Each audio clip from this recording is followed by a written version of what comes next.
What is going on, guys? So today I actually wanted to continue our little trend in the beginner's guides for Genshin Impact by talking about weapons and artifacts. Weapons and artifacts kind of go hand in hand with the character video that we've already done, and I plan to make the next video that we go over how EXP and all the different things that you can level up and how they kind of work in tandem with each other, so that these first 3 videos will kind of be like the biggest jumpstart trilogy of how to get started in Genshin Impact as far as just general mechanics go in terms of how the game functions as a leveling system. Basically what I want to do today is we're going to go over weapons and artifacts, and if Oreo hits the mic, I'm sorry. So I feel like the first thing that I should kind of explain, if this is the first time that you're seeing a video from me, myself, why should you listen to me? Well, you don't necessarily have to, but over the course of this game, I have achieved rank 40. This game's been out just a tad bit over a month, so, you know, I'm rank 40, which is all right. I mean, there's people way higher than me. There are people that have way more knowledge than me, but I firmly believe that experiences, you know, don't necessarily mesh very well. So I may have experiences with something that someone else may not, and yada yada. So anyways, I truly do believe that knowledge is power, which is the reason that I do these kind of videos, because I want to share my knowledge with the world so that you guys can also have the knowledge and be as powerful as anybody else. So let's actually start with weapons, because I do think that they are the easier of the two when it comes to weapons and artifacts. If we talk specifically about weapons, there are a couple of different types of weapons. There are ranged weapons and there are melee weapons. That's pretty self-explanatory. They're pretty easy to understand once you get beyond that. So basically, the ranged weapons are going to be bows and catalysts. Now, basically, when you're talking about a bow, it's just a standard, you know, pew pew kind of bow. And when we're talking about catalyst, that can be a little bit different. So a catalyst is basically anything that a mage would use. Catalysts are basically a way to use elemental damage instead of physical damage against enemies. And then when it comes to your melee weapons, there's basically 3 main types of those. So you have pole arms, or like lances, kind of. Pole arms are just long sticks that you beat people with. You have your standard sword, which is pretty self-explanatory. It's just a sword. And then you have a claymore, which a claymore is essentially just a big fat club that you smack people with, or it can be a giant great sword or something like that. It's just generally a very large sword that is kind of two-handed, if you will. So that's all 5 different types of weapons. Like I said, they do fit into those 2 categories between ranged or melee. The other thing that you should probably know is there are a couple of different rarities of weapons. So down here you can see we have these 1-star weapons. I have a couple of 2 stars. I have a lot of 3 stars. And then I have a few 4 stars, and there are actually some 5 stars, but guess what? AR-40, and I still don't have a 5-star weapon. It's just the name of the game. There's also some materials that you can use, which we'll get into here in a second, which is why they're categorized under the weapons here. But basically, there are several different rarities. The 1-star and 2-star weapons you'll mainly be finding as you open chests throughout your quest. 3-star weapons you will eventually start to get as like just opening chests and stuff like that. If you do any kind of wishes through the gacha system, you will get a ton of 3-star weapons. They are very easily obtained through there, but you can also get them just by exploring. And then 4-star weapons, typically you will only get these through the gacha system unless you use the blacksmith to actually craft anything. I'm trying to think of the ones that I have crafted. So Crescent Pike is something that I crafted specifically for Zhengling, and you can kind of use those to aid characters because the crafted weapons actually aren't that bad. You can also get some weapons from the battle pass if you do decide to spend money on this game. If you buy the cheaper section of the battle pass here, you do get a 4-star weapon by doing that, and it actually lets you choose between a couple of different weapons, basically one of each category. That is going to be completely up to you. If you plan to spend money, yada yada yada, that's on you. When it comes to weapons, there are a couple of different things that you can do to a weapon and how you can use them effectively on your quest. So for instance, we're going to take a 3-star weapon, and we're actually just going to take a look at it. We want something that's out level 1. Let's just do this catalyst right here. So as you can see, this is the catalyst called Twin Nephrite. It has basically it has a base attack and then it has a substat.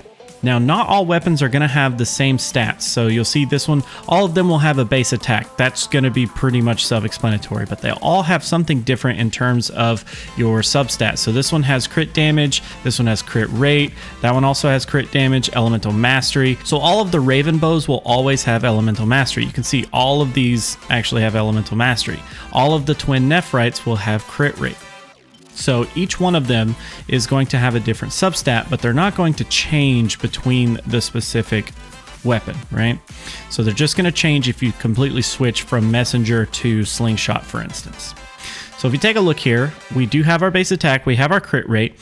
Now we also have a level and we have a bunch of stars. Now, if you haven't watched the character video, this is basically an Ascension rank for the weapon. So once you get into enhancing this thing, it will have a level cap. Once you hit the first level cap, you will have to ascend the weapon, which takes Ascension materials, and you will actually gain a star. And there are several stars obviously along the way, so you can increase the level of those weapons to further enhance them.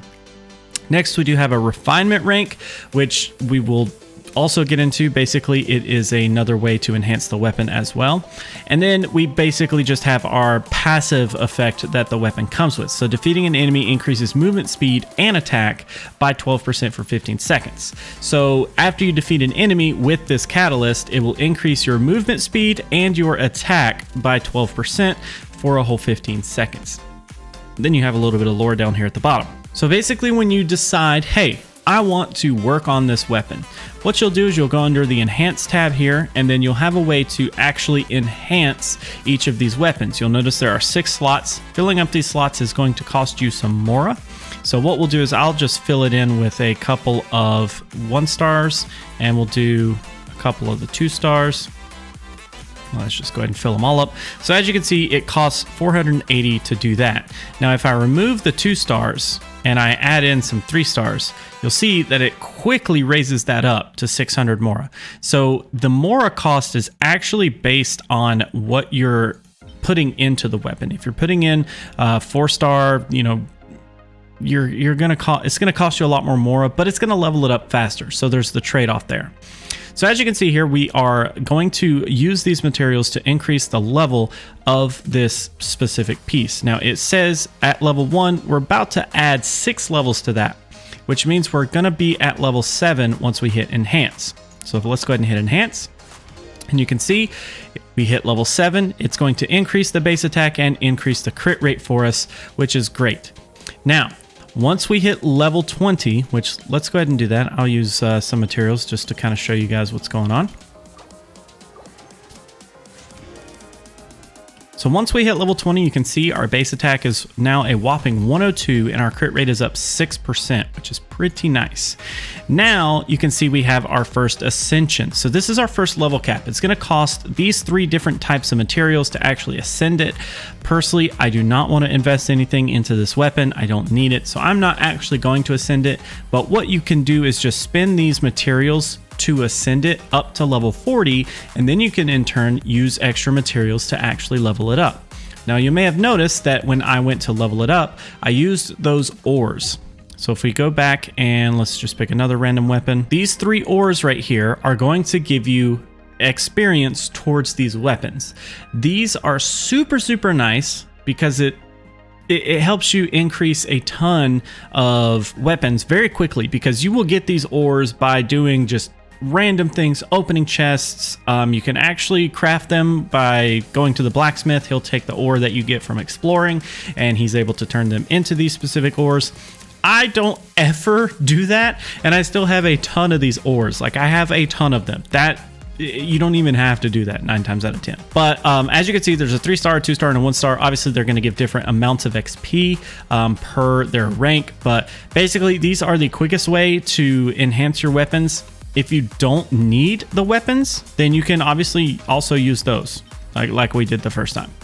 But very nice to be able to do that. All right, so back here on our twin Nephrite, so we've talked about leveling it up and ascending it. Now we need to kind of talk about refinement. So refinement is actually what is going to help control this passive ability right here. So remember, this one is going to increase our speed and attack by 12% for 15 seconds, our movement speed, yada, yada, yada. So if we go to refinement, it's going to take an identical weapon to actually refine it. It only takes one. So what we'll do is we'll select that one, we'll hit refine, and it increases it to rank 2. Now you'll notice it has a little refinement rank right here. So this is actually going to increase that passive. Instead of 12%, now we're up to 14%. As you can see, at the next rank, it'll go up to 16. Now I actually already have one of these completely maxed refinement, and it goes all the way up to 20. And you can see max refinement is at level 5. So you can also not only ascend the actual piece to up its level cap, but you can refine it so that it becomes even stronger with its passive. That's pretty much the gist of weapons.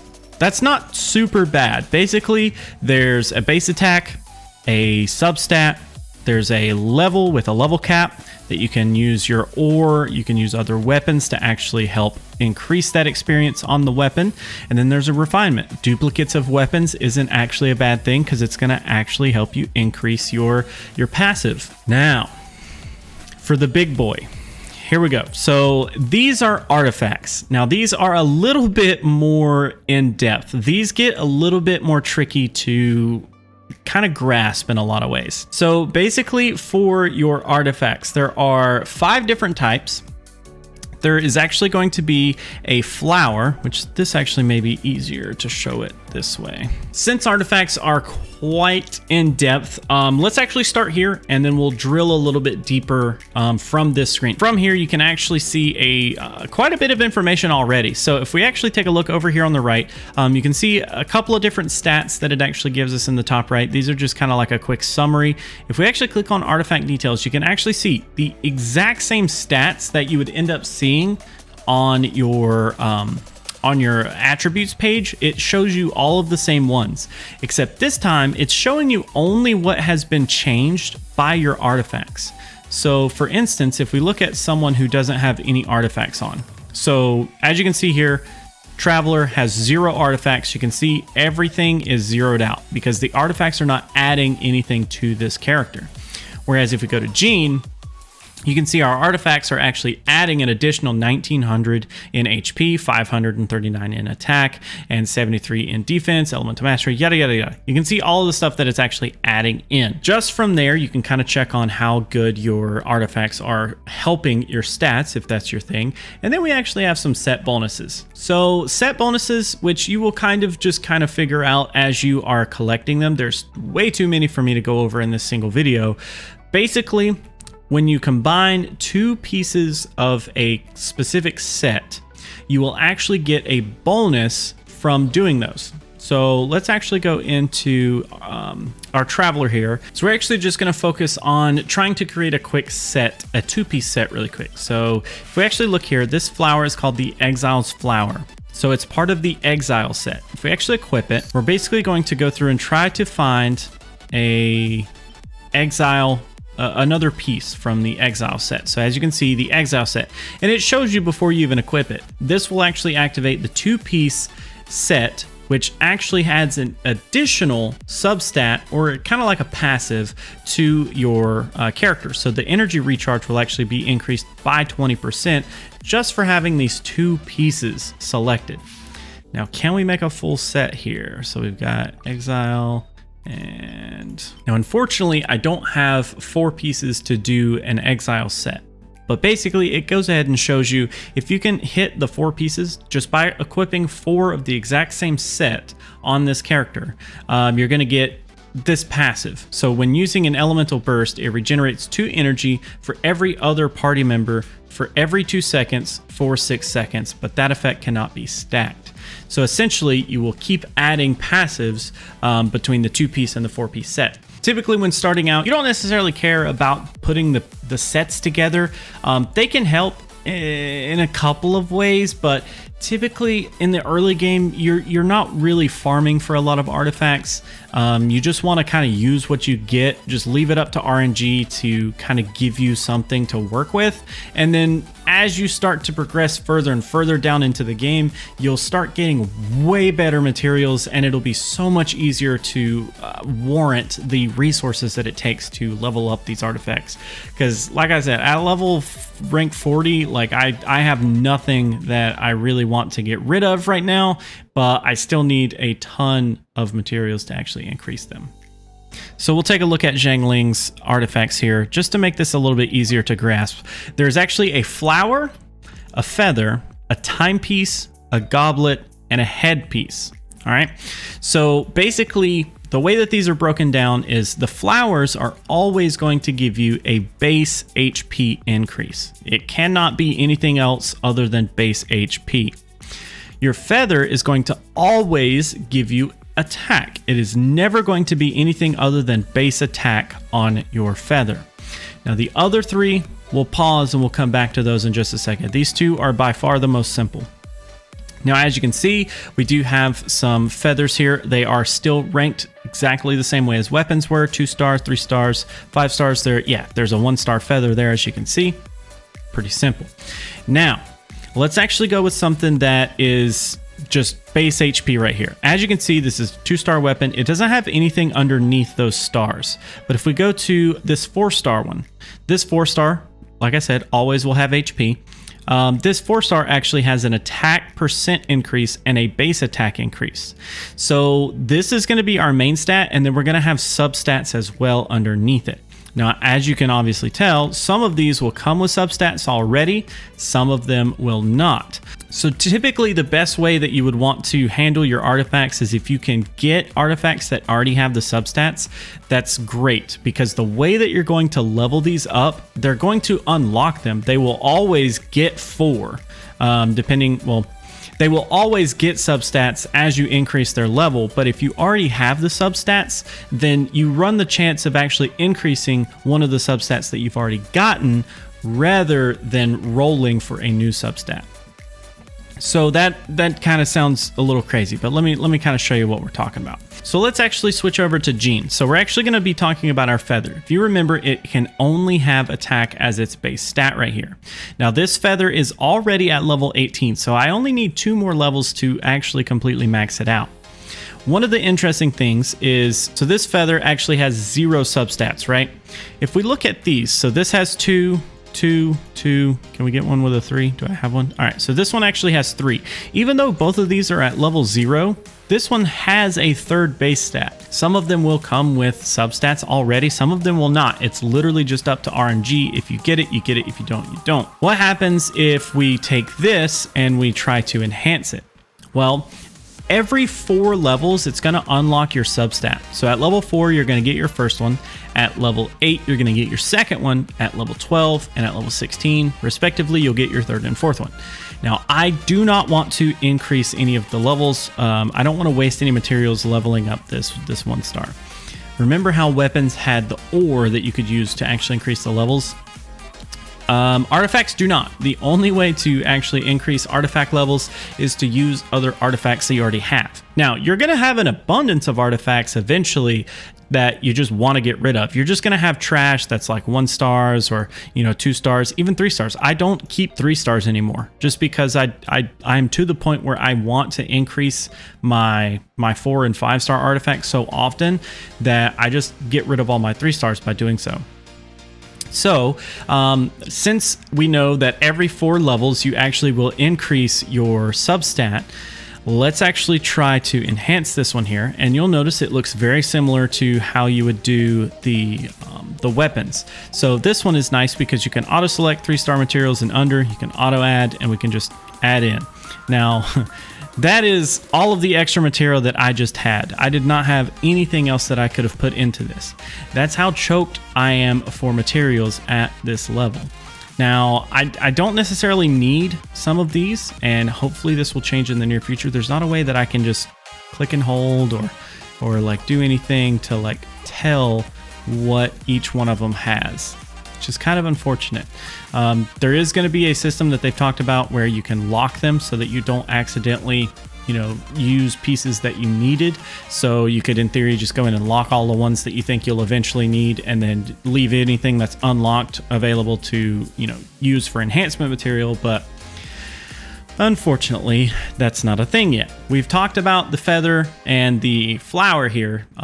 Remember that the base stat can only be HP on the flower and only attack on the feather. Now for substats, and this goes for all of these, right? So the substats for everything can range from, you know, attack plus a number, attack percentage up, crit rate, crit damage, energy recharge, defense percent, defense, flat defense increases, HP increases, HP percentage, elemental mastery, the healing bonus. There's one that gives healing bonus somewhere. I mean, there can be tons and tons and tons of different options that you can use. So these three are kind of special.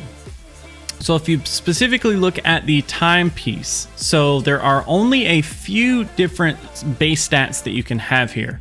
Basically, you can have base HP percent, base attack percent, base defense percent, elemental mastery, and energy recharge percent. Those are the only combinations that you can have. So as you can see, HP, energy recharge, defense, attack, elemental mastery. Wow, I actually had all 5 of those right there. That one's pretty simple.